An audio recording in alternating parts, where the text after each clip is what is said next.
Hi everyone, my name is Kim Bertrand. I'm an assistant producer on Stories and Stogies. The guys are taking a little mid-season recording break, but in the meantime, we're going to answer some listener questions, some listener mail that we received. So, guys, are you good? You feeling ready? Feeling good? Oh yeah, it should be all right. Yeah, sure, ready to go. Okay. Yeah. We're gonna record for about an hour today, so if you need to go to the bathroom or anything, go ahead and do that. All right, Okay. sounds like a good idea. Hold on. Oh, all three of them. All three of them went to the bathroom at the same time. I guess I'm waiting.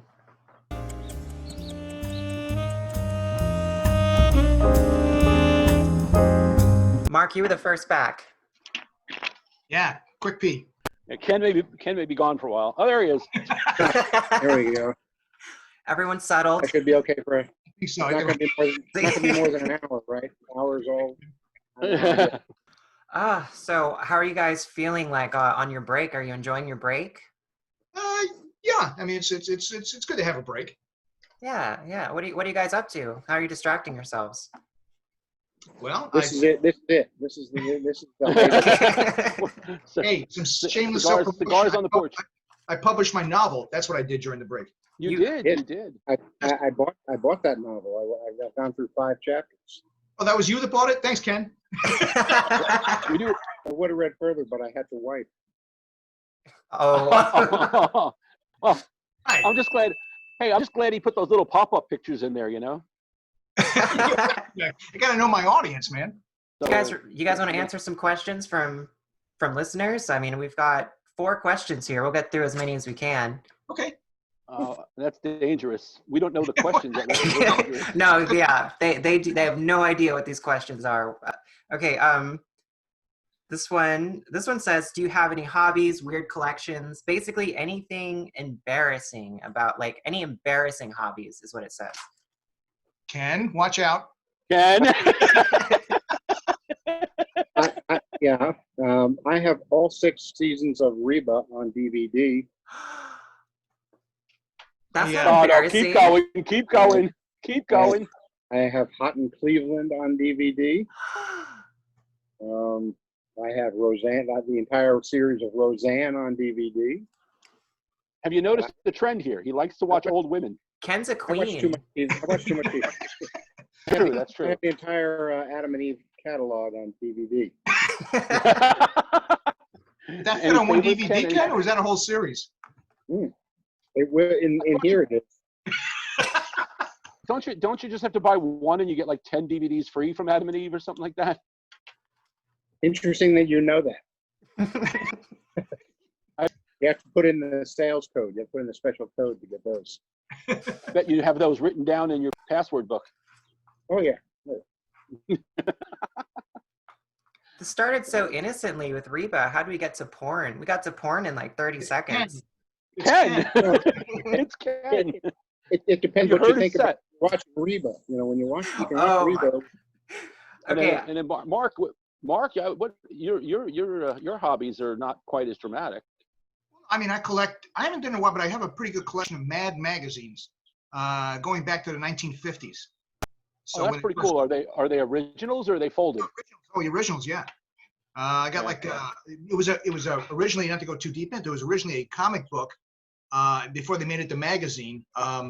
And because of the McCarthy era anti-American, the comic was considered subversive, so they made it a magazine somehow to get around the code there. But so I got I think I got issue number 4 of the comic book, and then I got all the Mads up until the 70s, and then after that it's kind of sporadic.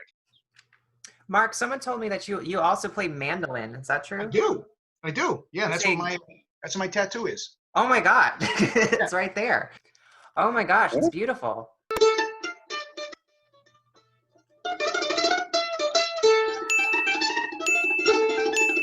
This next one's a doozy, okay? If you guys were stuck on a desert island with no food, what order would you eat each other in, and who would taste best? Who the hell asks a question like that? That's from Donner Party 09. That's the screen name. So Donner Party 09. Donner Party.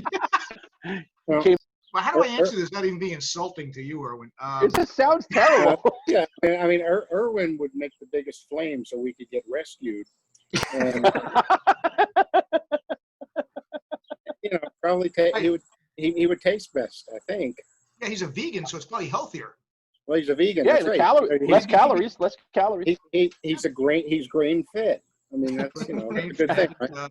He would I'm probably last gluten-free. the longest, so maybe by the time we got through Irwin, Ken and I would be rescued. So I'd go in that order. The murder After eating Irwin, I wouldn't want to be rescued. It wouldn't matter. I just It's like, how did you survive? I didn't. I didn't survive. I'll never get over this. Because the problem is we'd be surrounded by water and probably none of us know how to fish. That's true. Yeah. Or hunt. It was like, why did you eat Irwin? There was like millions of fish in the sea. We're like, oh, Didn't think of that. He was on land. He was here. Yeah, I didn't. I'm He really, runs slower. Worms on hooks. Yeah, that was always gross to me. You ever, when you try to put the worm on the hook and it's like flipping around, and you're like, this is not going to work.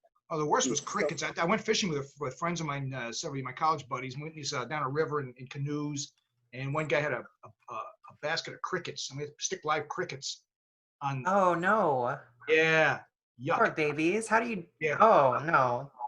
Have you guys? This is not one of the viewer questions. This is my own question. Have you ever have you ever eaten like those freeze-dried crickets? Like those they're like they sell them in like weird like snack shops. They're like seasoned crickets. You know what I'm talking about? Oh yeah, that helps. There's an Asian market up the street from me that sells those things. Yeah, like you find them at an Asian market. Yeah, I've never purchased those. They sell them at a lot of the health food stores now because of the protein stores. And of course, they're like unlimited availability. So yeah, they're everywhere. There's little jars of cricket. There's also a company out there that has like crickets in their like health bar. It's. I'm sorry, to me that's just, I can't do it. I couldn't. Yeah, do it. there was a place in D.C. Years ago called the Insect Club, where you could order things that eat different types of insects to eat. And yeah, there's a word you don't want to say. There's a word you don't want to say wrong. What, yeah, that's right. I mean, there are a lot of shows at DC where you can do all kinds of crazy things. And you don't want to say that word wrong. I guess unless you're Donald Trump, and his daughter. So.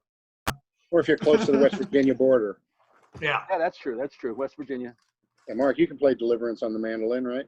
Yeah, you want to hear it? Yes, he can. He can play Deliverance. Here we go. We're in West Virginia. Mark is there. It keeps cutting out. I heard the first part of Deliverance there. Okay, the next question is a lot easier. Maybe it is. I don't know. Who is this? Actually has to do with the show and not who would you eat on an island. Who is your favorite guest? Oh. I don't know. I think so far. I mean, of course, we have a lot more guests that we're going to have later. I think Charlie Davis is one of my favorites. Yeah. Charlie was great. I mean, he was almost like actually a fourth wheel on the show. He was so just jumped right in. It was very a lot of fun. I mean, we never even got to sports with him hardly. No, I really enjoyed him. I've actually learned a lot from our guests because I didn't know a lot of them. But one of my was I brought on someone I know, Mike Rose, who's a magician, and I thought I didn't know how that would go, but it was really fascinating. I thought. Yeah, I mean, I kind of have to leave Charlie off my list only because I've known Charlie for 40, 50 years. Yeah. And I mean, a lot of the stories were really things we grew up with. And it's funny, because a lot of my classmates commented about it. And they were like, I got noticed people saying, one of the classmates was sitting there going, I'm sitting here waiting for a plane and I'm laughing so hard people are running. What's wrong with me? But I had a lot of fun with Matt Alive, and that was Mark's guy. Yeah, I mean, Matt was a great guest too. The punk rock singer, and the male stripper was a great guest also. I thought he was good. I also think people, if they're listening to haven't listened to these shows, go back and listen to Omar's. I thought he was pretty interesting. I like him. Yeah. So it's hard to pick a favorite. Yeah. How did you guys? I like how we all started out liking the guy from sports, and it just went downhill. Punk rock to strippers. How did you guys meet the male stripper? What's that story? What's the backstory? Irwin knows him, and that's kind of something I don't know if he wants to get into. How I met the male strippers.